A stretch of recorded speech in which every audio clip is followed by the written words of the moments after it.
नमस्कार। उत्तराखंड की माँ माटी मानव से चल जंगल जमीन की लड़ाई लड़ता आपका चैनल राष्ट्र नीति उत्तराखंड। दोस्तों, आज अंकिता भंडारी हत्याकांड में 4 फायर ब्रांड मुद्दों पे बात करेंगे। सबसे पहले अंकिता का दोस्त अचानक क्यों पहुंचा कोर्ट, सबसे बड़ा खुलासा थोड़ी देर में। इसके बाद केदार भंडारी का मामला गरमा गया है। अंकिता के बाद कौन है ये केदार भंडारी, इस मामले में भी पुलिस पर गंभीर सवाल उठ रहे हैं। इसके अलावा नार्को टेस्ट की मांग लगातार हो रही है और सरकार इसे क्यों टाल रही है, इस पर एक बड़ा खुलासा करेंगे। और पुलकित को किस बात का भय, पुलकित के बारे में सुना गया है सूत्रों के हवाले से कि कई दिनों से वो सो नहीं पाया। सूत्र बताते हैं ऐसा क्यों। इस खास पेशकश की शुरुआत करें, लेकिन उससे पहले अंकिता की हो, केदार भंडारी की हो, उत्तराखंड के आम जनमानस की लड़ाई लड़ता, फ्रंट फुट पे बैटिंग करता आपका राष्ट्र नीति। अपना आशीर्वाद, अपना सब्सक्रिप्शन हमें जरूर दें। दोस्तों, पुष्पदीप पहुंचा कोर्ट। आप लोग जानते हैं पुष्पदीप जो कि अंकिता का दोस्त था, और पुष्पदीप इस केस की वो कड़ी है जिस पुष्पदीप ने सबसे पहले, हम कह सकते हैं कि सबसे पहले इस बात को सामने, दुनिया के सामने रखा कि अंकिता के साथ कोई अनहोनी हुई है, कोई अनहोनी हुई है। वो पुष्पदीप था। तो ऐसे में सबसे पहले जिस पुष्पदीप ने मामला रखा था, और पिछले दिनों पुष्पदीप ने एक वीडियो जारी करा था कि मुझे वीआईपी का नाम पता है, उस पुष्पदीप को कोर्ट में पेश किया गया है। एक बड़ी खबर आपको बता रहा हूँ, यानी जो शायद वीआईपी का नाम जानता है, जिसने सबसे पहले अंकिता भंडारी के मामले में जो है एक्टिवनेस दिखाई, और जिसकी एक्टिवनेस के बाद ही अंकिता भंडारी हत्याकांड का पूरा सच जनता के सामने आया, वो पुष्पदीप कोर्ट पहुंचा है। और उत्तराखंड की एसआईटी ने उसकी सुरक्षा की गारंटी ली थी, और जब उसे लगा कि भाई मैं सिक्योर हूं पुलिस की सुरक्षा में, वो मैजिस्ट्रेट के सामने गया है और उसने बयान दर्ज कराए हैं। आपको एक झलक मैं ये भी बता दूं कि क्या क्या बयान ये पॉसिबल है कि पुष्पदीप ने दिए होंगे, पुष्पदीप ने क्या बातें करी होंगी, इस पे भी एक नज़र डाल लेते हैं। सबसे पहले वीआईपी को लेकर के पुष्पदीप पहले ही बता चुका है कि वो वीआईपी के बारे में जानता है, समझता है। तो कौन है ये वीआईपी, हो सकता है उसका हुलिया उसके बारे में बताए और इसके बाद एसआईटी पे दबाव पड़े। Point number 1। दूसरा बात वो जो चर्चा कर सकता है, अंकिता के चैट पे पुष्पदीप निश्चित तौर पे बता सकता है अदालत को कि क्या अंकिता के चैट में मिला था, वीआईपी की बात हुई थी, और उन चैट को लेकर के सबूत और कुछ और राज ईटीसी हो सकते हैं जो अभी तक पुष्पदीप ने, हो सकता है मीडिया के सामने ना कहे हों। अदालत में जाने का इंतजार कर रहा हूं, क्योंकि उसने कई बार पहले भी कहा था कि मैं उत्तराखंड आने में असुरक्षित महसूस करता हूं।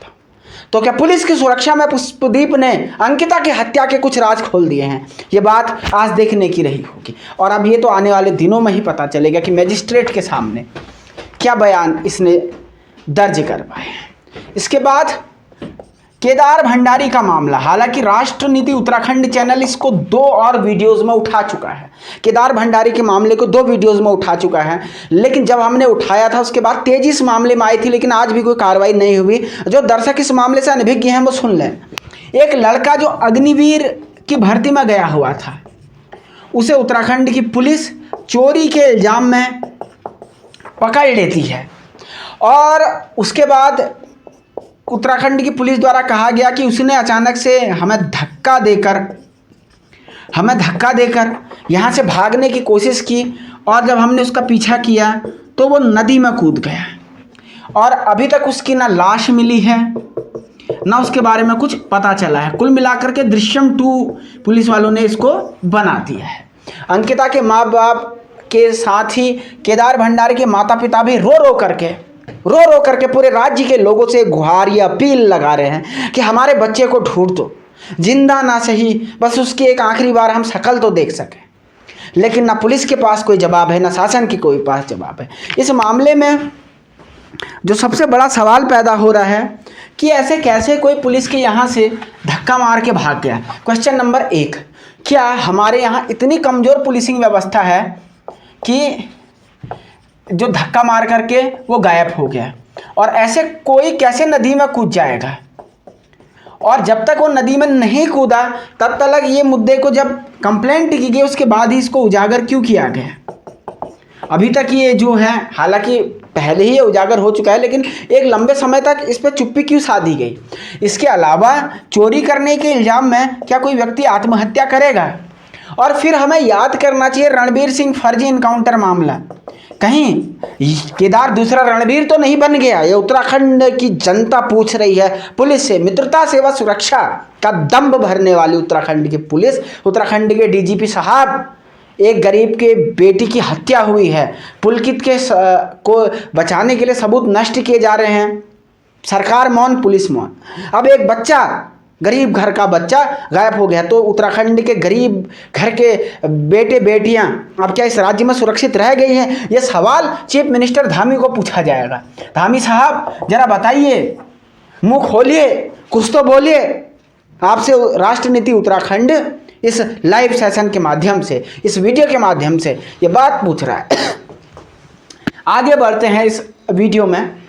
आप लोग भी अगर केदार भंडारी को इंसाफ और उसको ढूंढने में वो चाहते हैं तो जस्टिस फॉर केदार भंडारी आप अपने आज के कमेंट बॉक्स में लिखिएगा, ये हमारे आप लोगों से अपील है।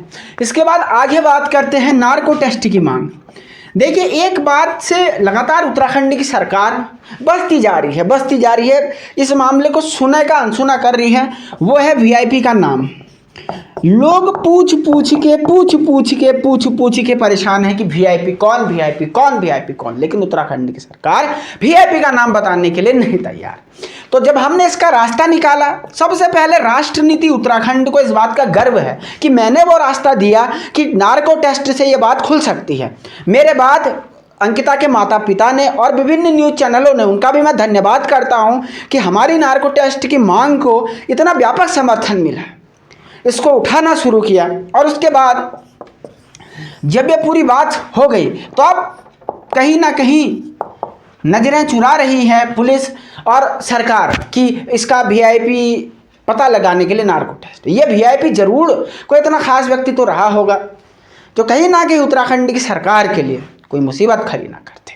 इस बात को मैं आज कह रहा हूँ, बड़े कॉन्फिडेंस से कह रहा हूँ, वरना इतनी देर तक क्यों? और पुलकित को भाई, जो हमारा आखिरी और जो हमारा चौथा टॉपिक है आज के पूरे इस खास पेशकश का, जो हमारा चौथा टॉपिक है कि पुलकित को किस बात का भय है। दरअसल दोस्तों, ये सूत्र बताते हैं कि जैसे जैसे चार्जशीट की डेट नज़दीक आ रही है, सुना है कि 5 दिसंबर को चार्जशीट तय की जाएगी। पुलकित को ये भय अंदर अंदर सता रहा है कि ट्रायल कोर्ट ज़्यादा 2 महीने एक औसत समय लेगी ही, ऐसा मैं नहीं कह सकता, लेकिन एक औसत रहा है ट्रायल कोर्टों का 2 महीने। तो 2 महीने के बाद जो पुलकित को पहली बार डेथ सेंटेंस दिया जाएगा, अगर कोई छेड़छाड़ नहीं की गई होगी, पुख्ता सबूत रखेंगे, अगर बच गया, अगर सरकार की कृपा रही तो क्या कह सकते हैं। लेकिन जो संभावित सरकार कह रही है कि इसे हम सज़ा दिलाएंगे, अगर सरकार सज़ा दिलाने में कामयाब रहे तो केवल 2 महीने के बाद पुलकित को पहली बार डेथ सेंटेंस होगा, उसके बाद हाई कोर्ट, फिर उसके बाद सुप्रीम कोर्ट। तो पुलकित को अपनी मौत की चिंता सताने लगी है, ये बात निकल के सामने आई है। तो दोस्तों, आज 4 अपडेट थे जो मैंने आपको बताए। फिर कहूँगा, लेमैन को लॉमैन बनाने वाला हमारा चैनल, सबसे तथ्यपरक, कानूनी और सटीक विश्लेषण करने वाला हमारा चैनल, इसे जरूर देखें, अपने दोस्तों के साथ शेयर करें। बहुत शुक्रिया, धन्यवाद, नमस्कार। देखते रहें राष्ट्रनीति उत्तराखंड।